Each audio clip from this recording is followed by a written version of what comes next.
27 দিনের বেশি পেরিয়ে গেছে, সেসব হয়নি। কি চাওয়া হয়েছিল? আবাস যোজনা আবার হয়তো পুনরাবৃত্তি করছি আমরা, কিন্তু আমরা জানি যে পুনরাবৃত্তি at the cost of repetition আমরা করছি, কারণ ওরা আসছেন আর বলছেন তো অনেক কিছু করেছেন। তো আমরা বলতে চাই যে 11,36,000 আপনারা অনুমোদন করেছেন, ছাদ হয়নি।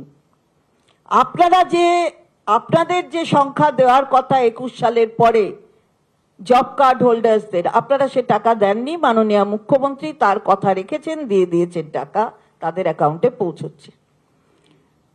আপনারা কি করলেন? আসলেন, জলপাইগুড়িতে সভা হলো, আজকে আবার বেলুর ঘাটেও হয়েছে।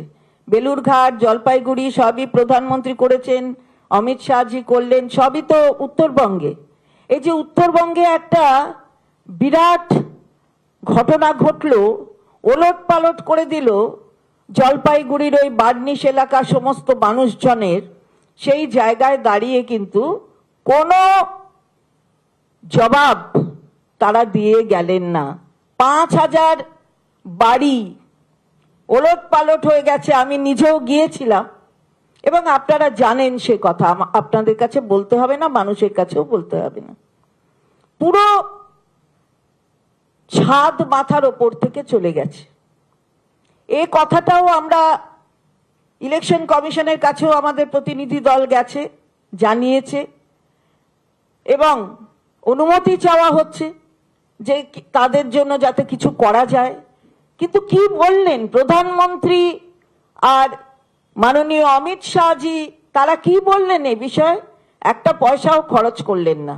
মানে একটা কথা, পয়সা মানে পয়সা না, কথা, একটা কথাও খরচ করলেন না।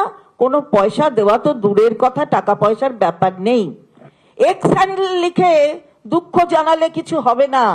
এক্স হ্যান্ডেলে দুঃখ জানালে এক্স হয়ে যায়, অর্থাৎ এক্স হ্যান্ডেল EX হয়ে যায়, সেটাই হবে কিন্তু একেবারে এক্স। আজকে আমরা বলতে চাই যে এই মানুষগুলো কি পেলেন? ভালো ভাষার ফুলঝুরি, ভালো বাসা পাবার কোনো কথা তারা শুনলেন না। এই নেতারা এলেন দিল্লি থেকে, কিন্তু ভালো বাসার কথা সেটা বলে যেতে পারলেন না। আমরা সেটাই বলতে চাই। নানান কথা বলেছেন NIA সম্পর্কে আমাদের প্রাক্তন সাংসদ, আমাদের সম্মানীয় নেতা, তিনি আপনাদের সামনে বলেছেন। গাল ভরা কথা অনেক। কবে এসেছে NIA, কি করেছে NIA, সবই আপনাদের কাছে স্পষ্ট, তারা বলে দিয়ে গেছেন। এবং এসে খালি এখানে আসার মানে হচ্ছে খালি মুখ্যমন্ত্রীকে আক্রমণ করা। মুখ্যমন্ত্রীর সবই নাকি যা যা করছে, যারা দুর্নীতিগ্রস্ত তাদের তিনি আড়াল করেন, আর ওরা সব দুর্নীতিগ্রস্তদের একেবারে ওদের কাছে এলে তারা সব স্বচ্ছ হয়ে যায়। এটা আমরা বলছি তা তো নয়, এটা তো প্রমাণিত সত্য। তাদের কাছে যারা যারা গেছে, দুটো হেমন্তের কথা ধরলেই তো দেখা যায় না, একজন হেমন্ত বিশ্ব শর্মা আর একজন হেমন্ত সোরেন, দেখা যায় যে কারা গেলে কি হয়। অজিত পাওয়ার, দেখা যায় কারা কোথায় গেলে কি হয়। এখানকার গোপ দিদিমণি জেলা সভানেত্রী, তার এক গুণধর ভাই রয়েছে, তিনি সমস্ত জায়গায় বালির ঠিকাদারি নিয়ে নিয়েছেন আর সমস্ত নদী কেটে ফাঁক করে দিচ্ছে। আপনাদের প্রকৃতি মা যা দিয়েছিল লুট করছে এই তৃণমূল। আর চাকরি চোর তো ভরে গেছে, বিখ্যাত নাম পরেশ অধিকারী সব জায়গায় আছে, বাকিদের নাম নাই বা বললাম। এই যে পার্থচার্যী 150 কেজি ওজনের একটা মোটা লোক জেলে চলে গেছে, তার হাঁটুর নিচের বয়সী একটা বান্ধবীর সঙ্গে এই পার্থবাবুর এজেন্টও এই জেলাতে, পাশের জেলাতে সব জায়গায় ছড়িয়েছিল। মেধাযুক্ত বেকার যুবক যুবতীরা চাকরি পায়নি, চাকরিগুলো সব বিক্রি করে দিয়েছেন এরা। তাই আপনারা দেখেছেন তৃণমূল কংগ্রেস আজকে এখানে চা বাগানের শ্রমিকদেরকে নিয়ে राजनीति करार का चेष्टा होच्छे।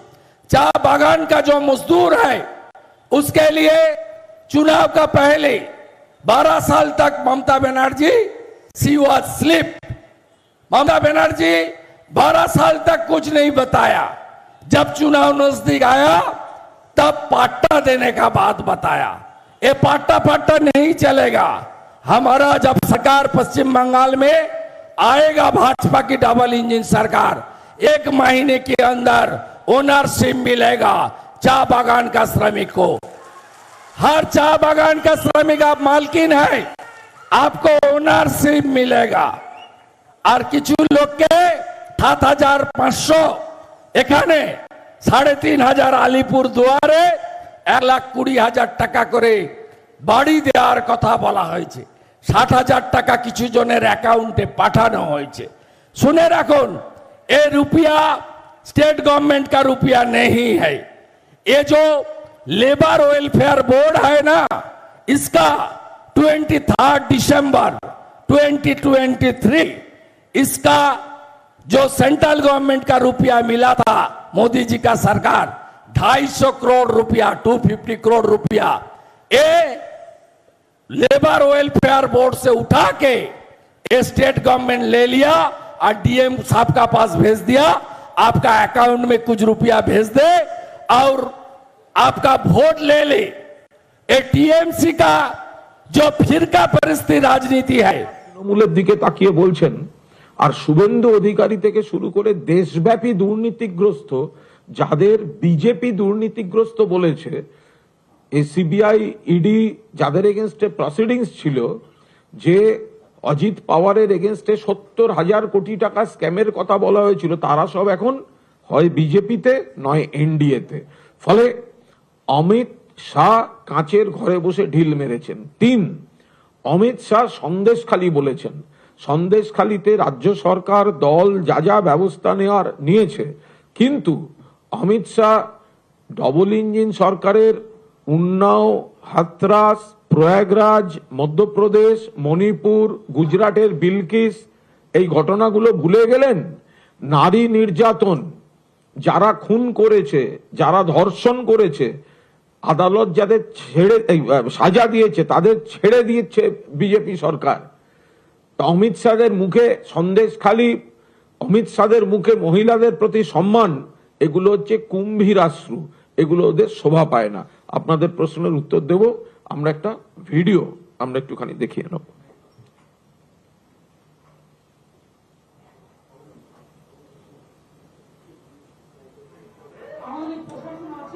বাবুদের জন্য বিজয়া দশমীর দিন হঠাৎ আসা বানে এখানে যখন বিসর্জন শোভাযাত্রায় থাকা লোকেদেরকে ভাসিয়ে নিয়ে গেছিল, সেদিন মুখ্যমন্ত্রী মাঝরাতে আসেননি, কারণ তখন নির্বাচন ছিল না।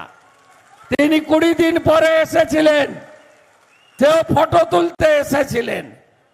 একটা তদন্ত হয়েছে, হঠাৎ করে এই নদীতে কে বাঁধ দিয়ে দিল। এই পুরসভা ডাকাতে পরিণত হয়েছে স্বপন বাবুর নেতৃত্বে। এই পুরসভায় 60 কোটি টাকা দেনা ঠিকাদাররা জলপাইগুড়ি সার্কিট বেঞ্চে আর কলকাতা হাইকোর্টে প্রত্যেক দিন ছুটছে যে কাজ করিয়ে নিয়েছে, কমিশন খেয়ে নিয়েছে, কাটমানি দিয়ে দিয়েছি, তারপরেও আমাদেরকে টাকা দিচ্ছে না। এই তো ওদের চরিত্র। তাই এদের বিরুদ্ধে, এই দুর্নীতিগ্রস্তদের বিরুদ্ধে লড়তে হবে। এই লড়াই শুধু জয়ন্ত রায়কে নির্বাচিত করার লড়াই নয়। আপনারা চীনের, ভুটানের, নেপালের, বাংলাদেশের কাছেই থাকেন, সীমান্তবর্তী জায়গা। উত্তরবঙ্গ ভারতবর্ষের নিরাপত্তার স্বার্থে অত্যন্ত গুরুত্বপূর্ণ একটি জায়গা। কে কে চান দেশ দুর্বল নেতার হাতে থাক? কেউ চান নাকি দুর্বল নেতার হাতে থাক? ইউক্রেন হোক চান নাকি দেশ? চান তো? তাহলে শুধু জয়ন্ত রায়কে এমপি করার ভোট নয়, নরেন্দ্র মোদীজিকে তৃতীয়বারের জন্য প্রধানমন্ত্রী করার ভোট। তাই তো কাশ্মীর থেকে কন্যাকুমারী, সমুদ্র, হিমাচল, কি আওয়াজ উঠছে? এইবার এইবার এইবার